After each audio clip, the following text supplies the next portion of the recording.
very much indeed, Finbar. Good morning, ladies and gentlemen. It's good to be back in County Donegal. Every time I'm in Donegal, I seem to see Rory Quinn here because myself and Rory, as education spokespeople for our respective parties, go around to the teacher conferences, and we were in Donegal earlier this year, and we were running around the country together, and to such an extent that my secretary said that we were a bit like Thelma and Louise going around the country for the week or so that was in it. It's great to see Joe Mulholland here today, ladies and gentlemen, the star performer at this summer school for many years. The first time I met Joe, he doesn't remember this, was I was a low member of staff, a very low member of staff, working for John Bruton. And on one particular day, there was a heave against John. There seemed to be quite a number of heaves against John over the years, but there was this one day there was a heave on. So the first question is, who's going to go on 6-1 to defend John? So, needless to say, once we'd established that the deputy leader of the party, Nora Owen, was backing John, she was going to go on to defend John in one of those kind of moments that Jerry Collins had, you know, don't burst up the party, but she was sort of speaking to the Fine Gael rebels at the time. So my job as this low member of staff was to go with Nora to RTE, to hold her hand and to say that you did a great job once the interview was over. And after the interview was over and she did a great job, Joe Mulholland was there and put his arms around Nora. Come in, you'll have a gin and tonic. And I'll never forget that. I said to myself, that crowd in RTE, they spend their whole time drinking gin and tonic. Isn't it a fantastic job? But of course, ever the newsman, you see, this is the method behind his madness was. He did this to all senior politicians, because the gin and tonic would lead to a story at the front bench or a story at cabinet and what's happening and who's in and who's out. So very clever newsman. I learnt my lesson there. It's a great privilege to be invited back to Glenties to make some remarks on probably the most important question we face right now, how we are going to re-engineer our education system to get this country out of the crisis that it's in right now. And I was interested to see on my way in the whole program here about 1919.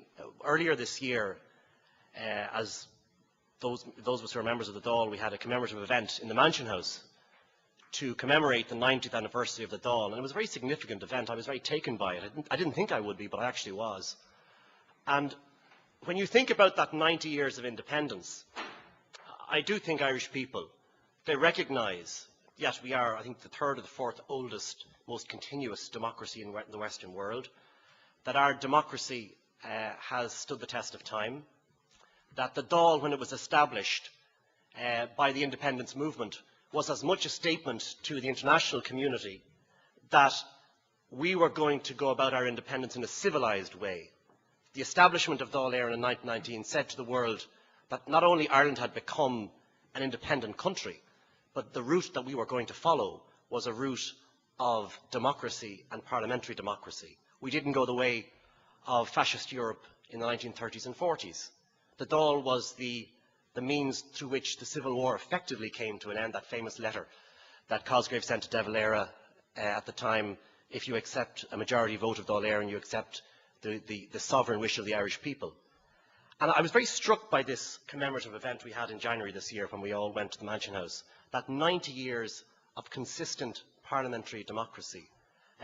Good times, bad times, but I do think people understand the importance of what the Dáil is, the epicentre of the Irish democratic experience. And the reason I raise that in my opening remarks is because not since independence has this country faced the kind of challenges we face right now. When you consider that this economy is going to shrink by maybe 9% this year, the potential of another 3% next year, I think there was only 2 years in the 1950s when we saw negative economic growth. Even in the 1980s, in the difficult 1980s, the economy grew, albeit by tiny fractions each year. So we are going to have to get used to a radical transformation of politics and a radical transformation of public services in this country. And if we are going to meet that challenge, I believe that education is absolutely crucial. And what I want to speak about today, I want to say a few words, if I can, about the role of opposition in all this, but I also want to speak about how we are going to reposition our higher education system and how we're going to fund it. I have some ideas on that. I'd like to make some public comments for the first time on the McCarthy report, because I haven't said anything publicly to date since the report came out on education. And I'd also like to say something about reforms in our schooling system, how we can turn our schools around to meet this challenge that is in front of us. What I want to say about the opposition is, at the moment, I suppose the easiest thing to do in opposition is just sit back and say nothing, really. Let the government take the odium from the people, as they did in the recent election, be as constructive as we are, and all the rest of it. But that's not going to get this country out of the crisis that it's in right now. And I want to say it very bluntly. My party cannot be the party of no. We have got to be the party of solutions. We've got to be upfront and honest with the scale of the catastrophe that faces this country. And I say that because we have come from a recent local and European elections where we are now the biggest party. We actually have a new mandate. And that puts more responsibility and an onus on us, as one of the opposition parties, to make sure that we are responsible and to make sure that we are the party driven by solutions. And that means the Dáil must stop being the kind of Punch and Judy theatre that it has become in the last 10 years. One of the great advantages about recessions is that people will come to political meetings like this and other meetings around the country again. One of the advantages is people are interested in politics again.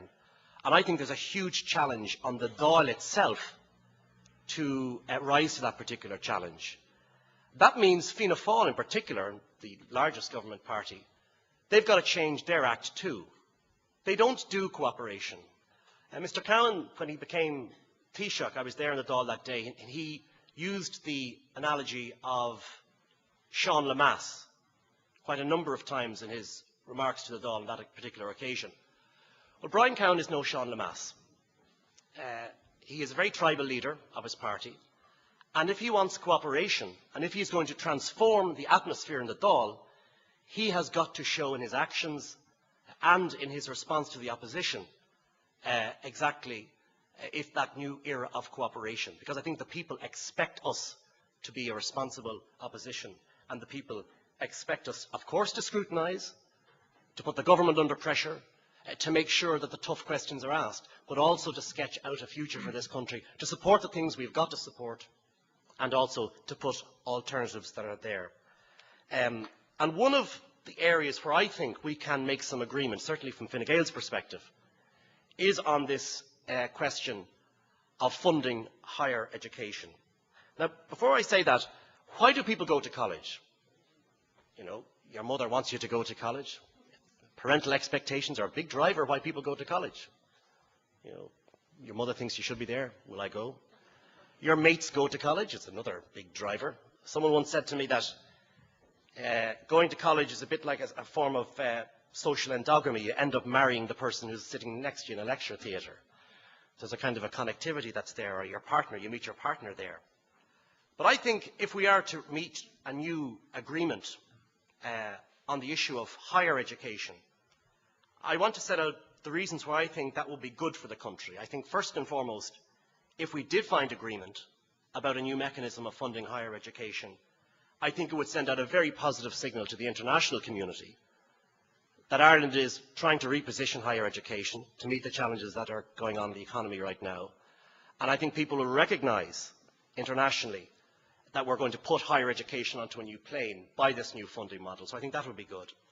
I also think it's crucial that we bring some certainty to this ongoing debate which the Minister launched this time last year on the question of funding. It is not fair for kids who are going into college this October that this issue continues to go out there without any kind of certainty. It's not fair to themselves, to their parents, to their families. So we need some certainty. The other issue is this. We do face a financial crisis within the university sector in particular. And it's largely because we have seen such a massive rise in the number of people going to college over the past 10 years, a massive rise in the number of places. And we haven't kept pace with the funding for higher education. So that financial deficit is not going away anywhere fast. It's going to grow and grow unless we resolve it. The other reason I think it's important why we address this issue is there are two universities in Northern Ireland which both have Tony Blair's top-up fees, which give this additional financial resource to those colleges in the north, which in effect give a kind of competitive advantage to northern universities and equally to universities in other parts of Britain, where effectively they have had this in place for the past number of years. The other argument I would say is, if we get more money into higher education, it takes the pressure off primary and post-primary, where the real deficit in funding is. Effectively, we get education on the cheap in this country, particularly when it comes to primary and post-primary education. And for me, being blunt about it, my priority is for the 100% of kids who are in our national schools and the 95% of kids who work all the way through in our post-primary schools. So, as against the 66% of people who go on to higher education. So, I think if we're honest about it, if we get more money for higher education, it allows us to concentrate more funding on primary and post-primary. And the other reason I would say is this. 2/3 of 18-year-olds now go on to higher education. I think it is an entirely good thing if we are asking them to make a small contribution towards their education, that they will think about their education, that they will think about the course that they want to do, and that they will effectively, that will help in terms of generating additional responsibility to the whole question of what kind of education do they want. One thing that I'm absolutely certain about, and I've said publicly before, we are not going back to fees. I very much welcome the fact that it was a Rainbow government that abolished fees in 1996. And it was as much about tax reform as it was about higher education funding, because the PAYE sector were absolutely screwed in the administration of those fees. If you were wealthy enough, you could get a tax covenant.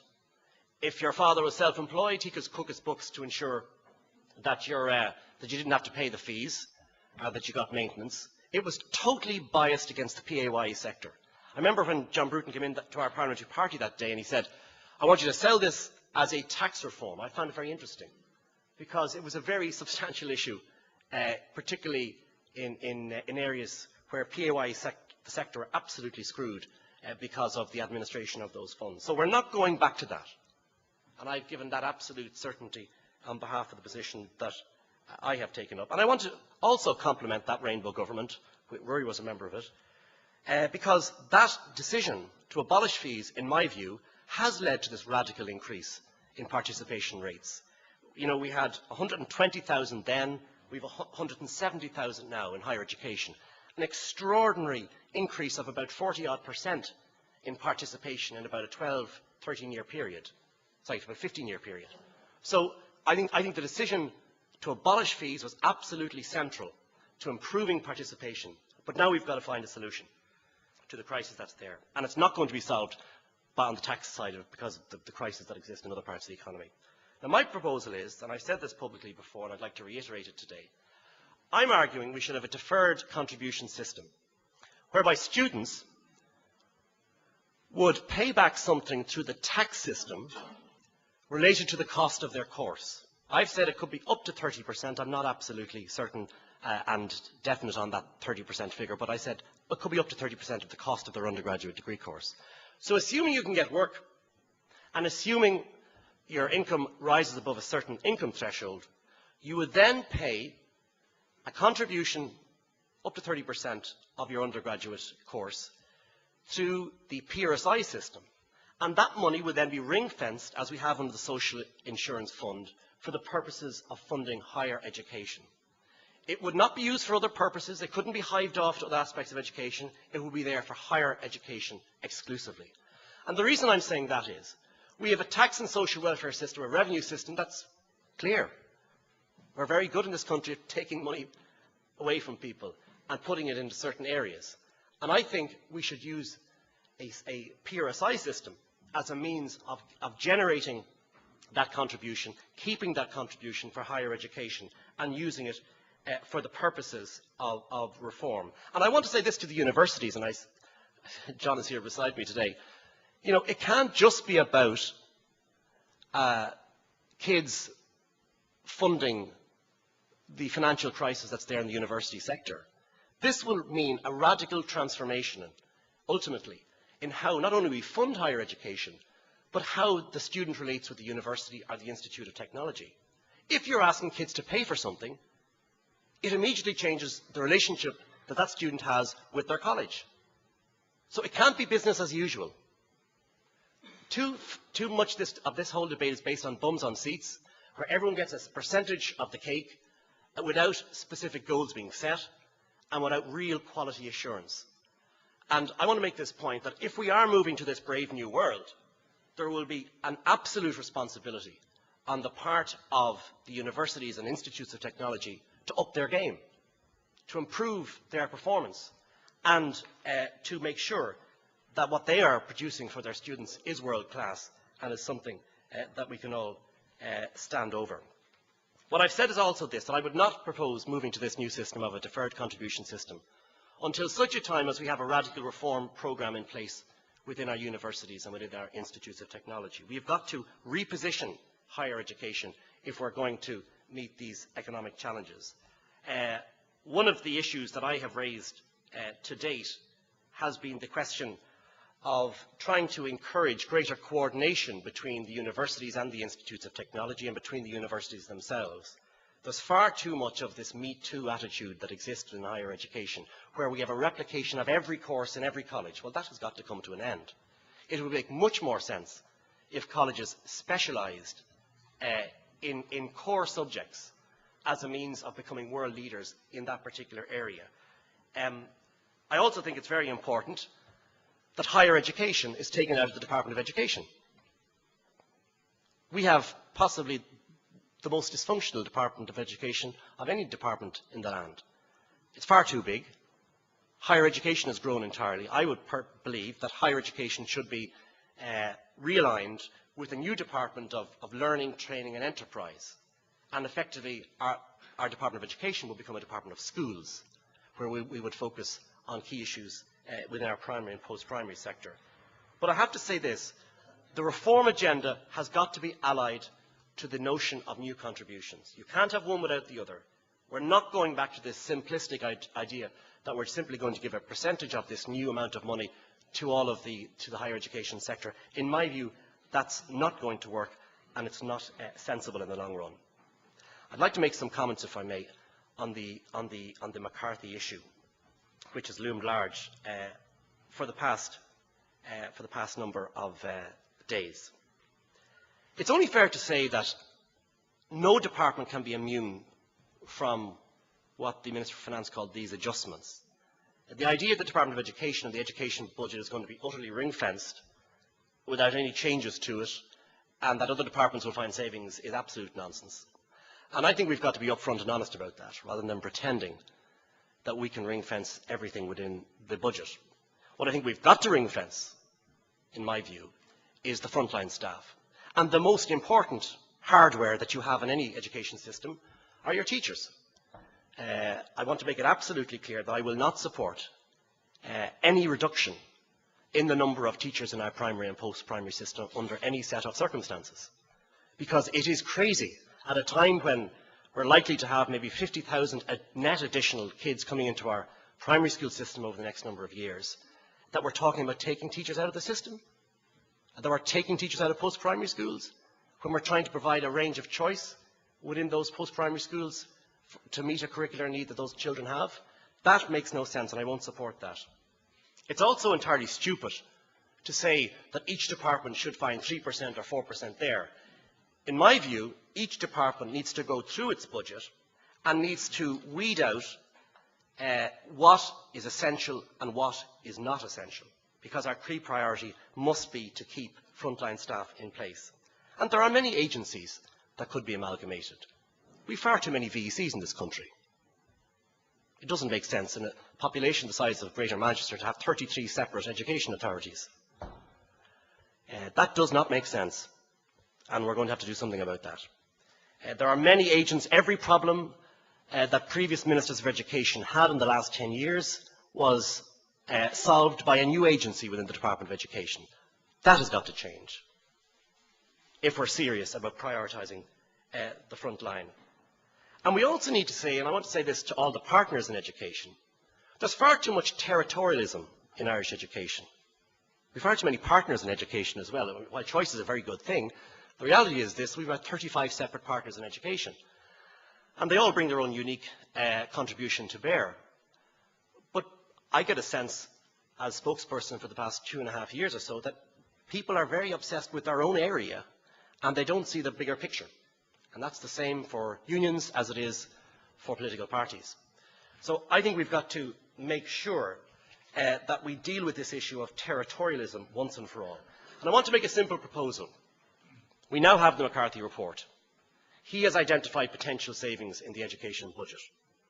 I think the Education Committee of the Dáil and Seanad, the Joint Committee, myself and Rory are members of this committee, should take September and October as times where we would invite in the partners in education to get their reaction to this, not on the basis of what they're for, not on the basis of what they're against in it, but what are they for.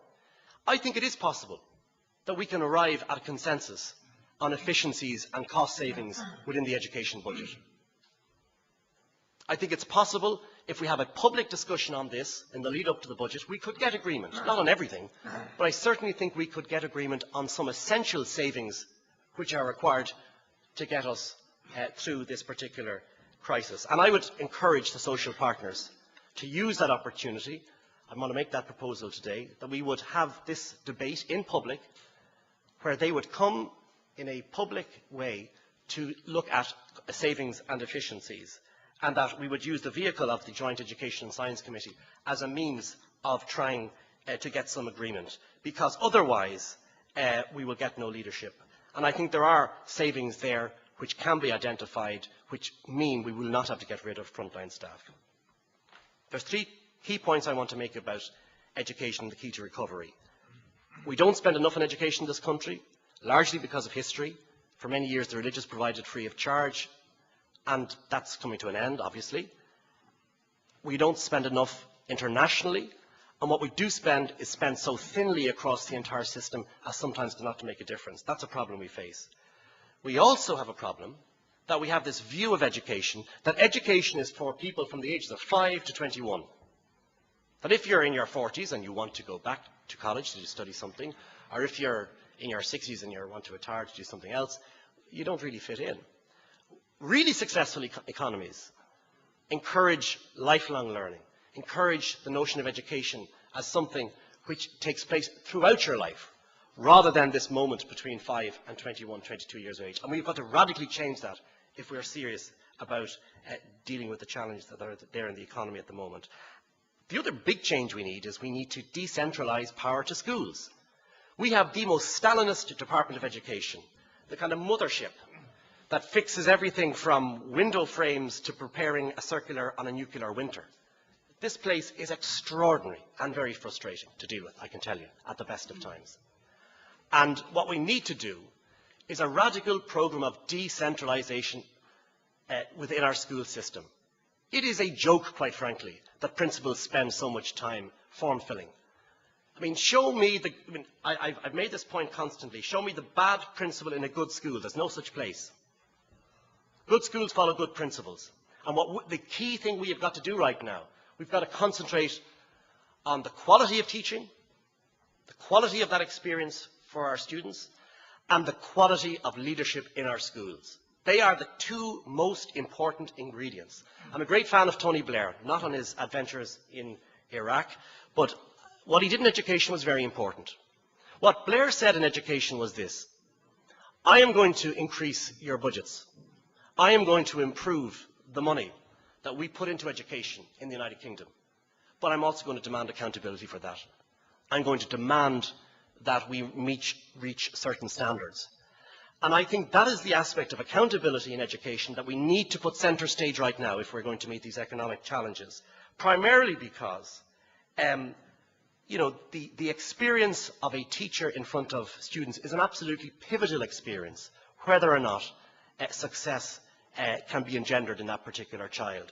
And I think it's very important. Can I say this finally, because I think I'm after my time? There's been a lot of negative comments made about teaching and teachers since McCarthy came out last week, and this kind of tabloid attack on teachers. I'm fed up of it. Teaching is important. Really successful economies value teaching. We need the best people in this country to go into teaching. We need the brightest, we need the most ambitious. And you know, it's a privilege for me going around schools and seeing in our schools, really, really committed people. There's also people there who shouldn't be there. First one to admit it. But they're not in any way a significant group of people. I said recently to the INTO that I think 40% of their members have joined in the last 10 years. An extraordinary opportunity for radical change within the profession and radical change of the perception. And I just want to make this point that, you know, bashing teachers, which is a sideline of some particular newspapers, is not going to get us through this. We need people to work with us on this adjustment, on this reform programme, and to make sure that the quality product that we have is supported and engendered in the years to come as a means of getting us out of this particular crisis. I could say an awful lot more, but Finbar says to me that I have a red card, so thank you very much for your attention.